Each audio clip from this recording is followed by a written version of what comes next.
Vamos por este último artículo que pudimos ver en el diario Perfil, donde tomó nota del fallo de la Corte Suprema de Justicia de diciembre del año pasado, donde, bueno, echó por tierra las pretensiones del gobernador en su momento de las reelecciones indefinidas, y usted apuntaba en su artículo, y ahí viene el motivo de la molestia de este reportaje, a que la Corte como que le faltó algo más, ¿sí? En su pronunciamiento, atento que lo que se viene ahora con esta reforma constitucional que estableció Formosa, que le deja abierta con un artículo transitorio la posibilidad a Infram y al vicegobernador de volver a presentarse. ¿Cómo viene siguiendo usted este tema desde los ámbitos académicos?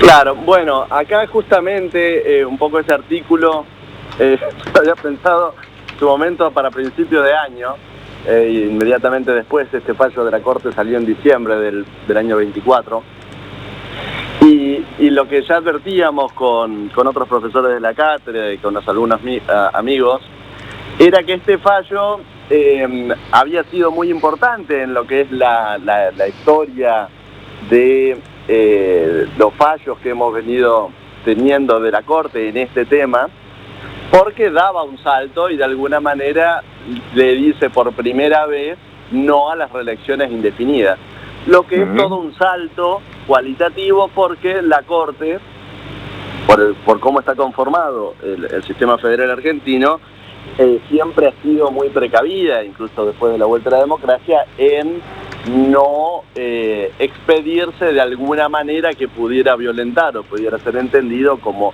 una injerencia en la órbita, en este caso provincial, ¿no? O sea, una cosa es la Constitución Nacional, es un plano, y otro plano es el plano provincial. Entonces siempre fue digamos, de puntitas de pie en este tema, siempre muy cauta.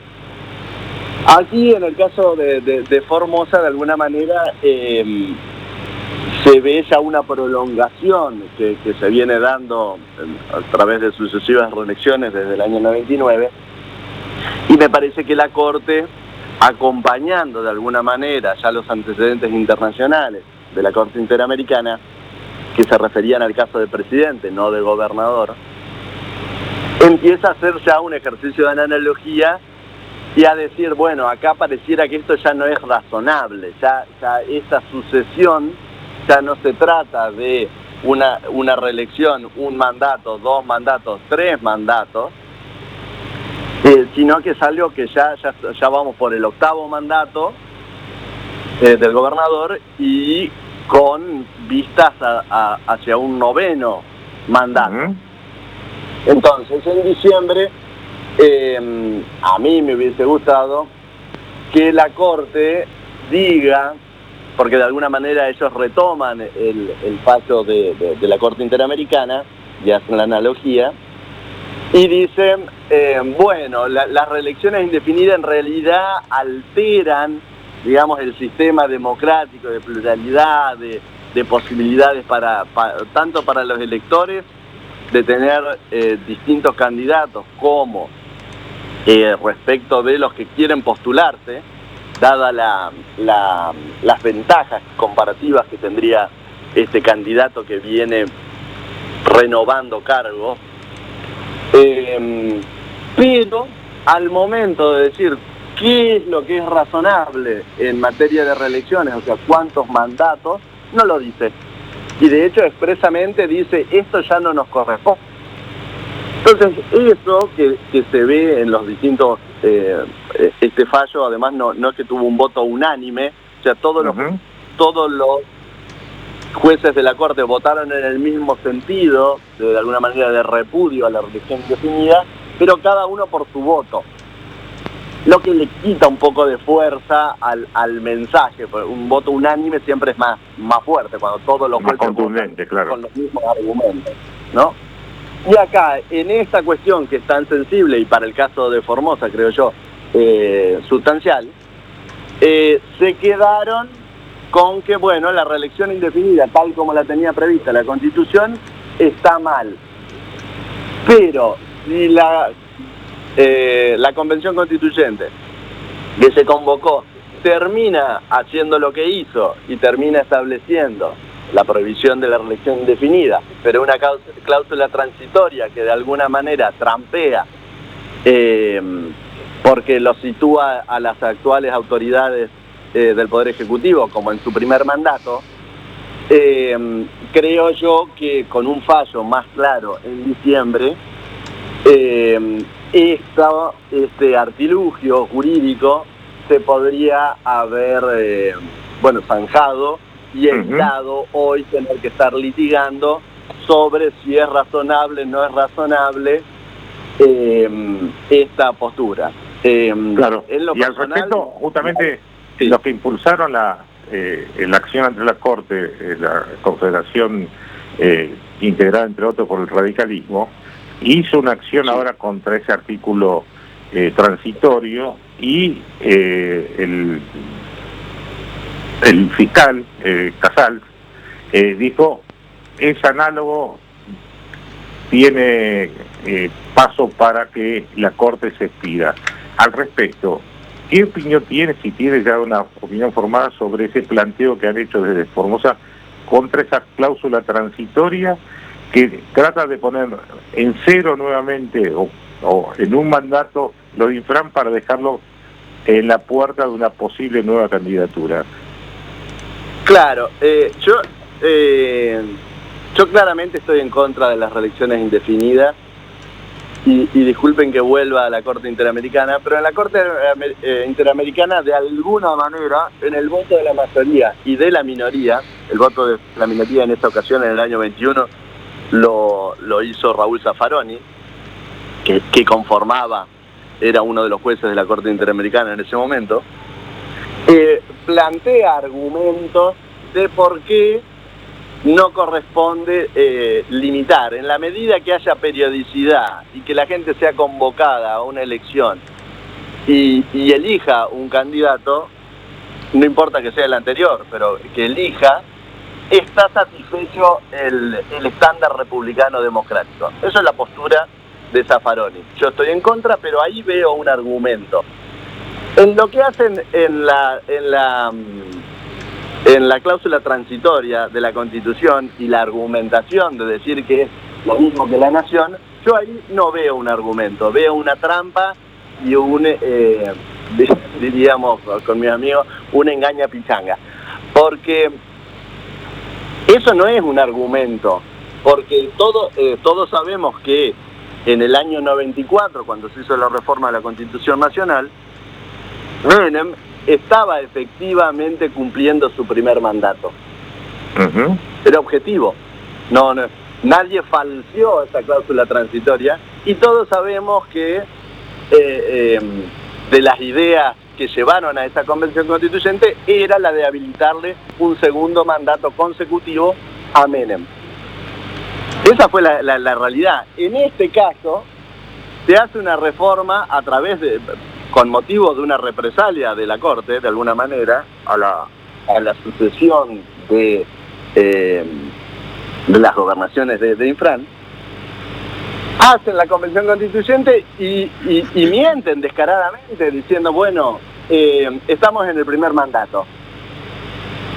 Yo creo que eso no es un argumento jurídico lo que ahora están planteando la provincia en defensa de la legalidad de esta cláusula transitoria, porque está falseando la realidad. Acá no se trata de tener un argumento o no un argumento, directamente es una mentira. Eso no es analogía con lo que se hizo en la Nación. La analogía se aplica ante situaciones similares, no ante situaciones que distorsionan la realidad, harto sabida por todo lo que le estamos mirando. Y ya la Fiscalía de Estado del Gobierno de Formosa, más una opinión de alguien interesado, como es el ex procurador Barra, que asesoró a la provincia en la primera respuesta ante la Corte, dijeron que el artículo 4 es irreprochable, no está perfecto, sería el primer mandato. Y el otro día discutíamos en un reportaje con un ex constituyente y diputado provincial, Rodrigo Vera, le digo, y él decía que en otras provincias ha pasado, no sé cuánto, le digo, sí, pero en ningún otro lado, y obviamente Menem tampoco, tenía 8 mandatos previos al momento de buscar una nueva habilitación. Y creo que esos 8 mandatos que tiene Infran previos a esta cláusula transitoria es lo que lo deja muy evidente de cuál fue la maniobra de esta cláusula transitoria.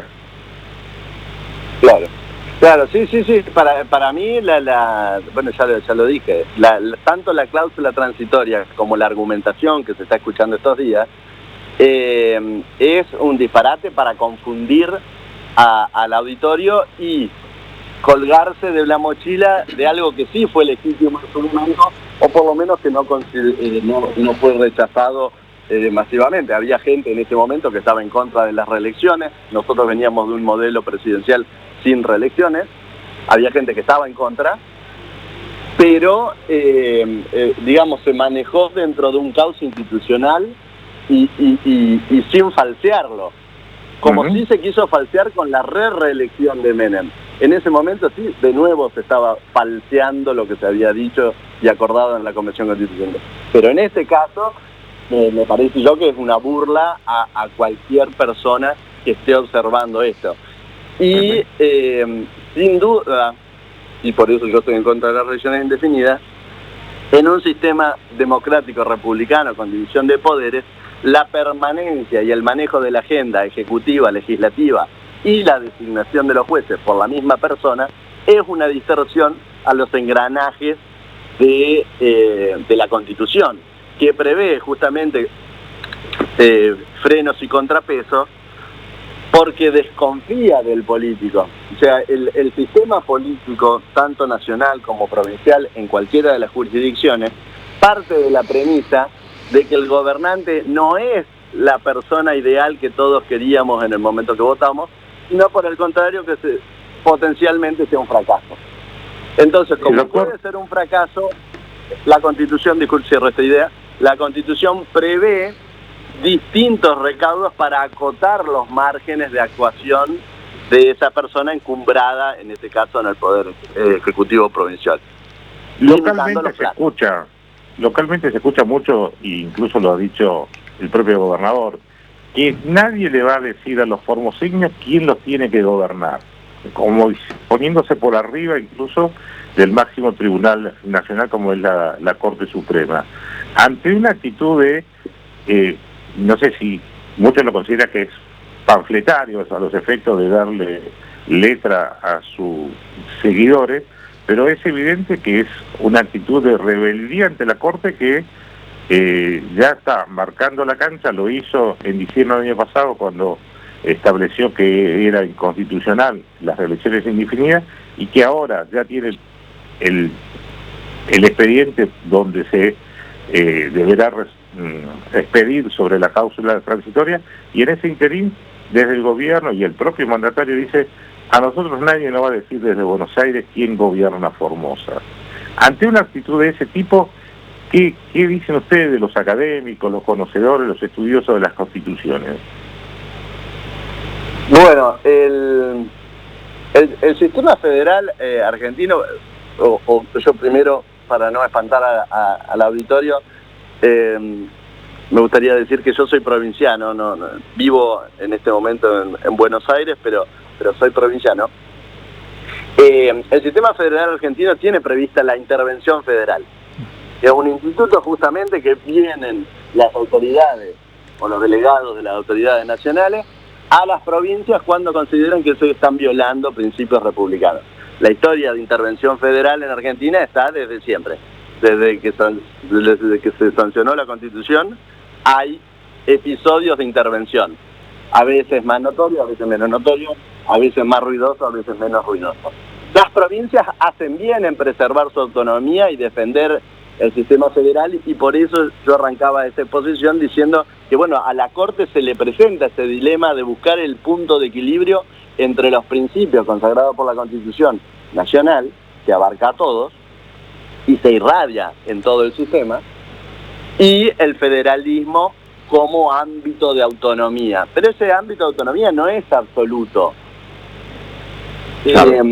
Y las constituciones justamente se hacen para poner reglas claras y de alguna manera también para llevar la conducta social y ese pacto de convivencia hacia alejándola de los vicios de los que tiene tentación. El Código Penal en su conjunto, todo lo que considera delito son justamente conductas que hacen la gente. O sea, cuando sale una ley que dice prohibido matar o será condenado de prisión por aquel que mate a otra persona, es porque hay gente que ha matado y hay gente que mata a otra.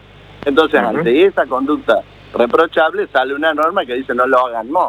O si lo hacen, bueno, tendrán sus consecuencias. La Constitución de alguna manera también moldea a la sociedad.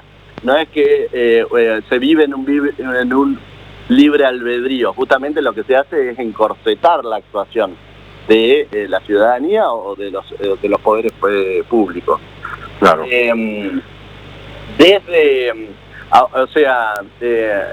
También se ha hablado, no quiero llevarme la conversación por otro lado, pero de que la Corte hoy por hoy tiene que ser uno de los requisitos, que se habla de que, bueno, que haya más presencia femenina, otro es que haya más presencia de las provincias de alguna manera. Bueno, pero la Corte no está pensada para tener jueces de las provincias. En este caso los tiene, y Maqueda, que se fue hace poco, claro, a fin de año, era cordobés, y tenemos 2 santafesinos. O sea que no pasa tanto por un River Boca de acá de la nación, de la provincia, sino de alguna manera de tener un marco razonable. Diría que el artículo 28 de la Constitución en esto es muy importante porque es el que plantea la razonabilidad, y lo que se busca es que todas las normas sean razonables, todas.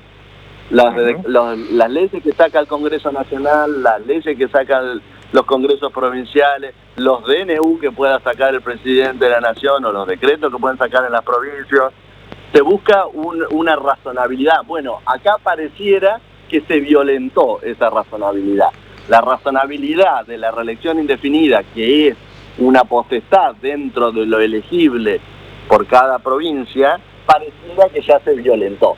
Y pareciera que eso ya quedó claro en diciembre, en el fallo de la Corte. Lo que no dijeron es cómo iba a ser este periodo transitorio. Acá no seamos ingenuos, hay tires y aflojes de la política en general, y ellos habrán vislumbrado que entre la edad que tiene Infran y la reforma de la Constitución, a fin de cuentas, dentro de los cauces institucionales y de la lentitud en que a veces los procesos políticos sociales se llevan a cabo, de alguna manera el mal, entre comillas, estaba acotado. Yo igualmente creo que en el caso de Formosa es palmario que era irrazonable en diciembre del año pasado, y es palmario que han falseado la realidad con esa cláusula transitoria. Alejandro, Fanny, ¿alguna consulta para el doctor Bagaría, profesor de Derecho Constitucional, entre otras actividades? Y columnista también de diferentes importantes diarios. Sí, retomar un poquito lo que había dicho aquí en la radio también, Diego, el diputado Vera, que dice que esperaban este dictamen de Casal, ¿no? Dice es un paso habitual y no vinculante, y también consultarle en cuánto tiempo puede haber una definición o un fallo de lo que del dictamen de Casal. Bueno, yo creería que este año no va a salir una resolución de la Corte, no creería que eso suceda. Puede ser que hacia fin de año, muchas veces la Corte, esto lo hemos visto de la vuelta a la democracia, los fallos más picantes los saca entre Navidad y Año Nuevo, porque la gente está con otras atenciones. Creo que esto va a salir, pero lo más probable es que sea a principio de año, y como bien señalaba Vera, sí, el fiscal, de alguna manera, o el jefe de los fiscales, a la Corte le hace un un primer análisis del caso, de si corresponde o no corresponde, y lo eleva a la Corte, sin ser vinculante lo que opine. Ha habido casos muy importantes en la historia institucional en que coincidieron lo que ya dijo el fiscal, fue tomado por la Corte, y otras veces en las antípodas. En este tema pareciera que la Corte en la composición actual no está a favor de las reelecciones. Lo que no se animó es decir qué es lo que era razonable en cuanto a renovaciones sucesivas. Pero creo que en el caso de Formosa es evidente que ya se violentó ese parámetro. Bien. Alejandro, doctor Bagaría. Alejandro tenía una consulta. Alejandro, sí, no, ¿qué tal, doctor? No, simplemente para pasar en limpio. Entonces, esta situación que se está dando ahora en Formosa con lo actual que tenemos, ¿da, digamos, el pie para que se pueda pensar en una intervención federal de la provincia? No creo que se vaya a llegar a ese extremo de intervención. Sí, lo que puede hacer es que la Corte termine vedando la posibilidad de un noveno mandato. Punto. Y no creo que en ese escenario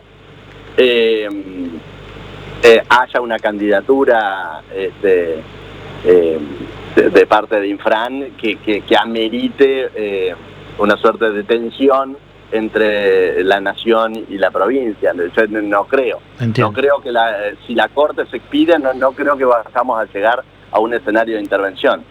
Sí entiendo que pueda haber formoseños o gente en el gobierno actual que entienda que eso es una invasión de cancha y que se ha extralimitado la Corte porque dentro de todo está jugando dentro de lo que era la Constitución anterior y la Constitución actual. El tema, como les digo, la cláusula transitoria me parece falsea la realidad y de ahí que es atacable. Claro. Doctor, le quiero recordar, como para cerrar esta entrevista que tan amablemente nos ha concedido, que en Formosa, cuando un ministro del máximo tribunal no emitía un voto sobre la interpretación del artículo constitucional, lo denunciaron y lo detuvieron, lo llevaron preso con la policía. O sea que en Formosa no nos caracterizamos, sobre todo las autoridades políticas, en respetar mucho eso de... La división de poderes.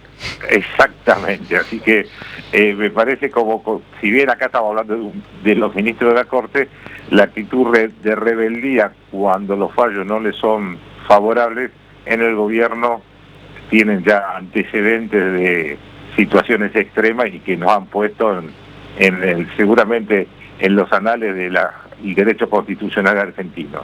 Doctor, gracias por atendernos, muy amable. Por favor, quedamos en contacto cualquier cosa. Muchas gracias doctor. Saludos a la audiencia. El doctor Rodríguez Bagaría, abogado, docente.